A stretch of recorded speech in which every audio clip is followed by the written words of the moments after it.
You know what, guys, as you all know, no? Nagkakaroon na po ng mga budget hearing lately. Kailangan ko na yatang i-reposition tong ano ko, mic ko. Anyway, so nagkakaroon na nga po ng mga budget hearing. And dito po sa video na to, talagang tawa talaga ako, as in. Bakit ako natatawa? Pakinggan po natin yung nangyari. I do not like that the budget hearing of the office of the Vice President be terminated. I know we have the rights as a minority bloc, Madam Chair. So may we explain why we vote no?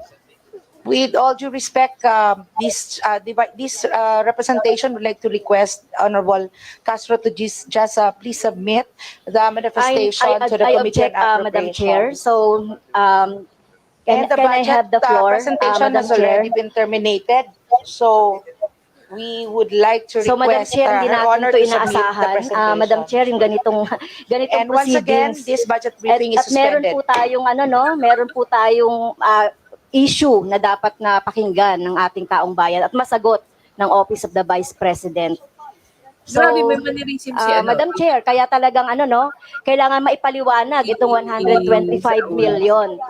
At sinabi naman sa statement ni Vice President Duterte na mag-explain. So, Madam Chair, I have the right to explain why I voted no. Kailangan malaman itong 125 million na not confidential fund pero ginastos ng Office of the Vice President at kung saan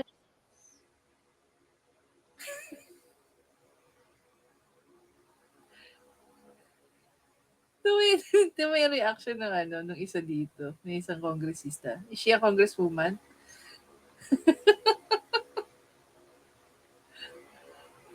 I do not like Medyo concerned ako dito sa why we vote no.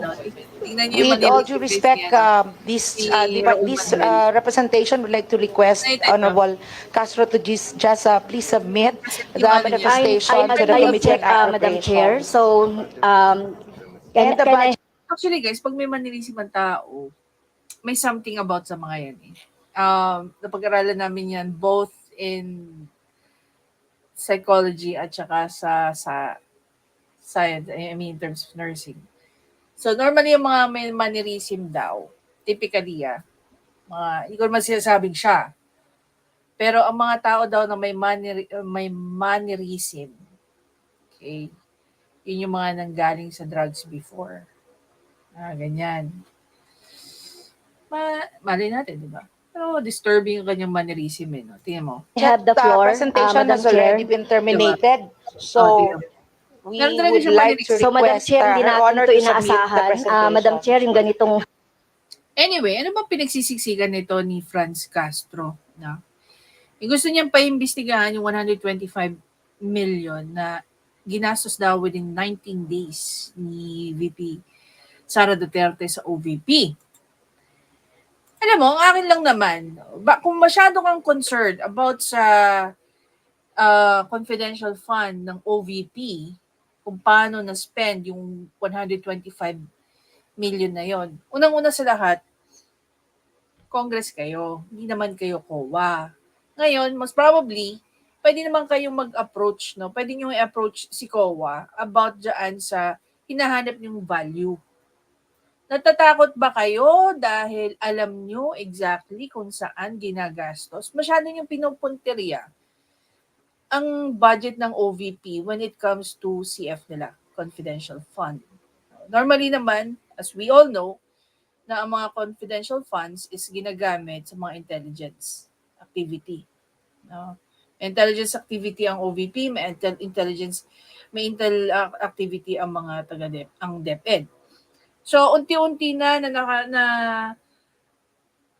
sabihin na lang natin, nalalaman natin kung ano ba ang tinatago ng mga taong to. Bakit ba kayo takot na takot? And take note guys, no? Kahit sinong politiko, no? Or kahit sinong personality na pag pinunteriya ang mga corned beef, binabanatan nila. Sila yung sila yung basher ng mga tao na kine-question ang about una sa legitimacy ng Makabayad Block. Makabayad Block, diba? Pangalawa, pag may involvement yung mga aktivista na in-identify nito ni Joma Sison as mga legal fronts nila.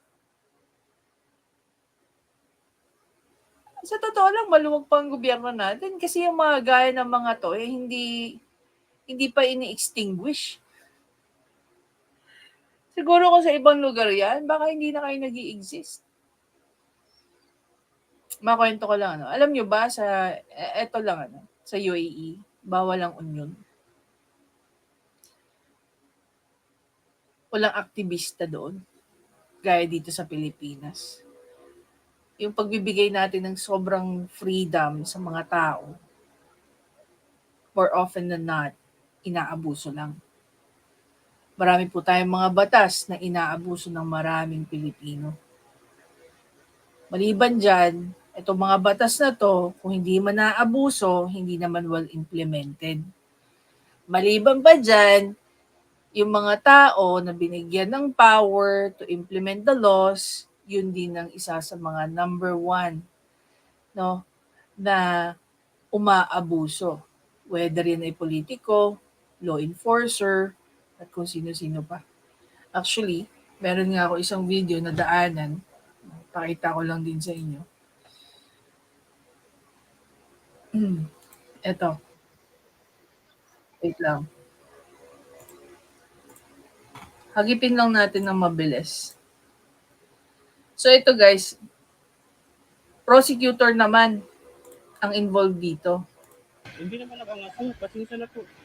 O, di ba? Hindi na Mas pinadaan matindi dito yung dalang baril. sir. Excuse me. Makikita sa viral video ang galit na lalaki at may hawak pang mataas na kalibre ng baril habang pinapagalitan ang isang rider. Nagreklamo ang lalaki dahil sa pagharurot umano ng rider malapit o sa harap ng kanilang bahay. Batay sa post ng uploader, binatukan siya at pinakitaan ng baril. Nangyari umano ang insidente noong June 23. Hinarang umano siya ng June nakaputing 23 pa t-shirt to. na may baril kahit wala siyang kasalanan. Paniwala niya na damay lang siya sa isang rider na nag-counterflow at panay bomba o nag-revolution sa kanyang motorsiklo. Bunsod ng nangyari, natakot na siyang lumabas. Ayon kay Department of Justice spokesperson Assistant Secretary Miko Glabano, ang lalaki ay isa umanong piskal o prosecutor ng Quezon City. Dahil sa insidente, pinagpaliwanag na nila ito at naisumite na sa DOJ ang kanyang show cause at magbibigay ng rekomendasyon ang DOJ sa pangunguna ng Prosecutor General kung ano ang magiging aksyon na gagawin.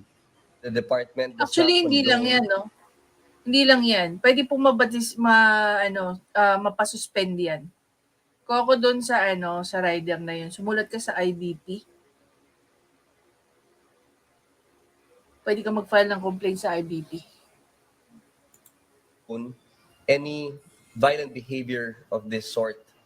And we will definitely look into this serious allegation and his explanation with much vigor, hoping that we preserve the integrity of the department and the National Prosecution Service.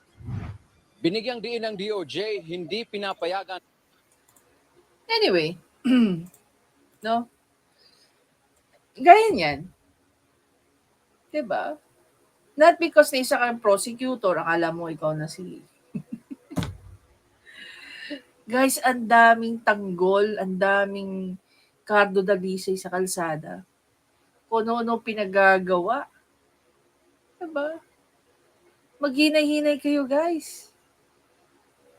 Yung piskal na yun, guys, alam niyo ba kung gaano kahirap maging prosecutor? Ang dami mong pagdadaanan before ka maging prosec.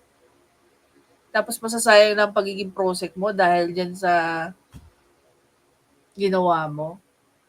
Diba? And yeah, yung mga ganyan, ako personally, pagka may mga lawyers ako na nakikita nag-violate sa code of conduct namin, sumusulat ako sa IBP. Pinapakita ko sa kanila yung ginagawa ng mga tao, ng mga lawyers na to. Kasi guys, yung kahihiyan nila, kahihiyan din ng karamihan ng lahat. At ang mga lawyers po, no, sa judiciary, napakahigpit po nila when it comes to ethics. Diyos ko, Lord. Malaman lang, may magsumbong lang na may kabit si ganito. Goodbye. Goodbye, Carlo. Suspendido ka, malas mo, madisbar ka pa. Ilan taong ka nag-aral, nagbasa, ipasa ang bar, tapos madidisbar ka lang. Hindi siguro. Anyway guys, again, maraming salamat sa panonood. Nakakatawa talaga itong nangyari kay Franz Castro na ipinagyayabang pang gusto niya.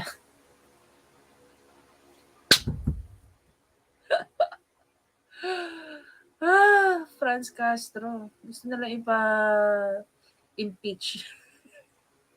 Yan yung klase na magpapa-impeach. Walang pumapansin sa kanya. Siguro gusto na nga ng mga taga-Congress na matsugi na sila paalabas ng Congress, ng House of Representatives. Anyway guys, again, maraming salamat sa panonood. Please don't forget to subscribe, like, and comment. Share nyo na rin yung video. I'll see you in the next video. Vlog, maybe. I don't know.